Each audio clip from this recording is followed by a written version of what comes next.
Welcome back to High Stakes. Elevate your game by subscribing to our channel so you never miss our daily content.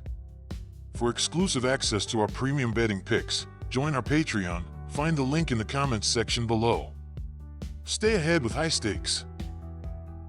New York Mets versus Philadelphia Phillies. Philadelphia is coming off a sweep of the Rays and are playing great baseball, while New York's bats did struggle at times against the Blue Jays. Nola should be able to have success against the Mets lineup, as he does pitch well at home, while historically, the Phillies have hit Quintana well.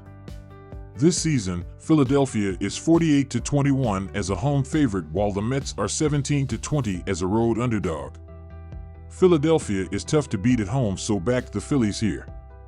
Take the Phillies money line. The under is also a good spot in this game, as both starters have been pitching well, while the Mets offense has struggled at times.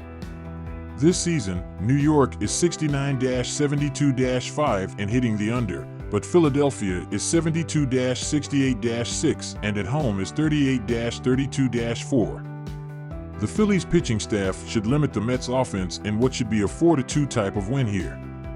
Take the under. Baltimore Orioles versus Detroit Tigers. In their last game, Baltimore was a plus 120 underdog, and they lost 5-3 against the Boston Red Sox. Dean Kramer went 7 innings and allowed 1 earned run. Emmanuel Rivera and Anthony Santander each hit a home run. Zach Eflin is expected to start for the Orioles. He went 6 innings, gave up 8 hits, 1 walk, 3 earned runs, and struck out 4 in a loss in his last start against the Tampa Bay Rays. On the season, he has a record of 10-8 with a 3.65 ERA, 1.14 WHIP, and a 125-17 KBB ratio in 25 starts. Opposing batters are hitting .261 against Eflin. This game was published before the results of their Thursday contest. Brent Herter will get the start for the Tigers. In his last outing, he went 5.1 innings, gave up 4 hits, 1 walk, 1 earned run, and struck out 3 in a win against the Oakland Athletics. Herter has a record of 4-1 with a 3.00 ERA, 0.94 WHIP, and a 29-4 KBB ratio in 1 start and 7 total appearances this season. Opposing batters are hitting .218 against Herter. Zach Eflin is expected to start for the Orioles. On the season, he has a record of 10-8 with a 3.65 ERA, 1.14 WHIP, and a 125-17 KBB ratio in 25 starts. Opposing batters are hitting .261 against Eflin. Detroit has been poor on offense this season. They are in the bottom 10 or around the bottom 10 in the league in runs, hits, home runs, walks, strikeouts, batting average, OBP, SLG, and OPS. Baltimore has been excellent on offense this season. They are in the top 5 in the league in runs, hits, home runs, RBI, SLG, and OPS. The Orioles will win this contest by 2 or more runs. Bet the run line, -1.5, and take Baltimore. Detroit has been poor on offense this season.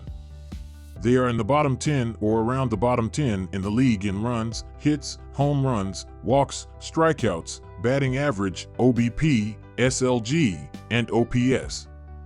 Zach Eflin is expected to start for the Orioles. On the season, he has a record of 10-8 with a 3.65 ERA, 1.14 WHIP, and a 125-17 KBB ratio in 25 starts. Opposing batters are hitting .261 against Eflin. Detroit will struggle to score runs, and the under will hit in this contest. Take the under, 8.0 runs. Kansas City Royals versus Pittsburgh Pirates. In their last game, the Royals lost on the road 4-3 to the New York Yankees, losing the series on an 11th inning infield single. In the series finale loss, Michael Massey had a solo HR, Salvador Perez had an RBI, and KC scored a run on a wild pitch. On the season, Kansas City has had good balance, ranking 9th in the majors in runs scored and 10th in team ERA.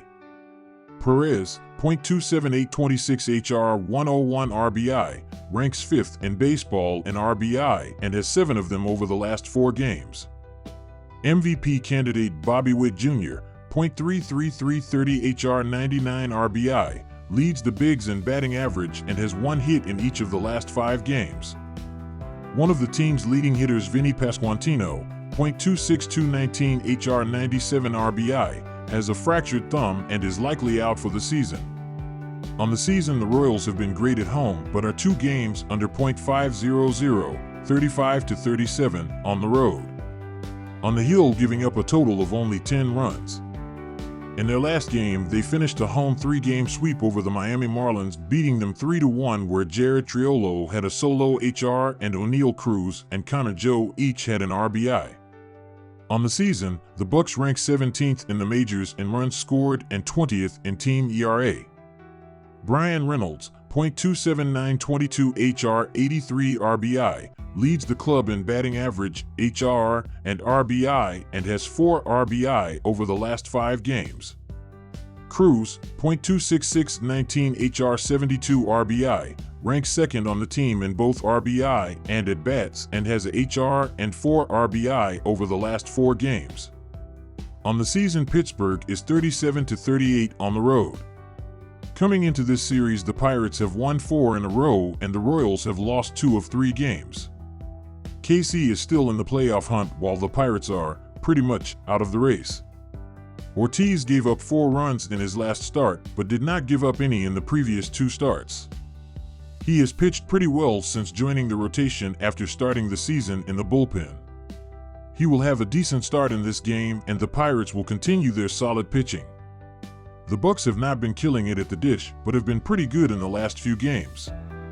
They will also get some runs even though the Royals have not named a starter. This game will be close, but with the Bucks at home, they will get the W to extend their win streak to 5 games. Take the Pirates. Both teams had the total go under for their last game, and that is the pick I am leaning towards in this game. Ortiz has been up and down in his last 4 road starts and gave up 4 runs in his last outing while not giving up any in his previous 2. He will pitch well in this game but will not shut down the Royals lineup. KC has not named a starter, but whoever gets the nod will not give up a lot of runs facing a Pittsburgh lineup that only ranks 20th in the majors in runs scored. This game will not be a pitcher's duel, but it will also not be a high-scoring game, so the under is the way to go. Take the under 8.5 runs. Miami Marlins versus Washington Nationals. Marlins manager Skip Shoemaker's confidence in Jake Burger was well placed, as the first baseman's 3 hits, including his first multi-hit game since late August, not only boosted his stats but also ignited the Marlins offense at a crucial moment.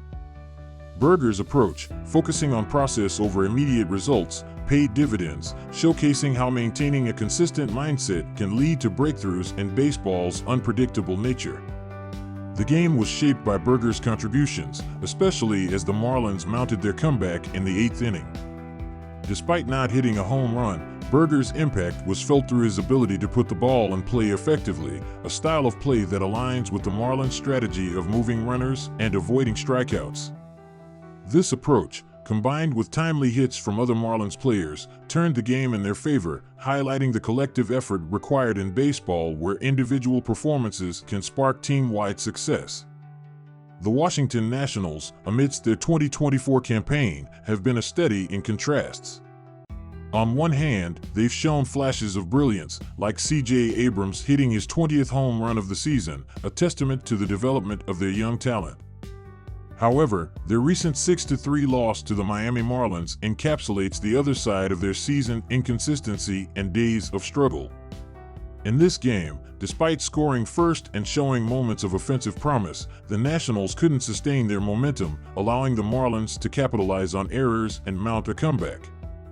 This loss highlighted ongoing issues with maintaining competitive edge throughout games, a recurring theme in their season.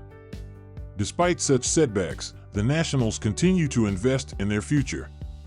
Manager Davey Martinez's approach to managing pitcher workloads, for instance, reflects a broader strategy of prioritizing long-term health and development over immediate wins. Take Washington Nationals to win. Both teams have shown a tendency towards games that go over the total runs set by bookmakers. The Nationals have hit the over in 71 out of 146 games, which is roughly 49% of the time, indicating a slight lean towards higher scoring games. The Marlins, on the other hand, have gone over in 79 out of 147 games, which is about 54% of the time, suggesting a more pronounced trend towards games with higher totals. Sometimes, the betting market sentiment can be telling. If there's a lean towards the over based on recent trends or specific game conditions, this might reflect in the odds. Given the over is set at 8.5, if there's any public or sharp money moving towards the over. The game is at Nationals Park, which is known to be somewhat favorable to hitters. This could naturally contribute to higher scoring games like Dylan Cruz and Jake Berger, who have had great months. Boston Red Sox versus New York Yankees. The Yankees are vying for the top spot in the AL Central and will approach each game as such. The offense continues to be one of the strongest at the plate as they are top 10 in both walks received and strikeouts per game. Add to this, they are hitting home runs at the highest rate in baseball.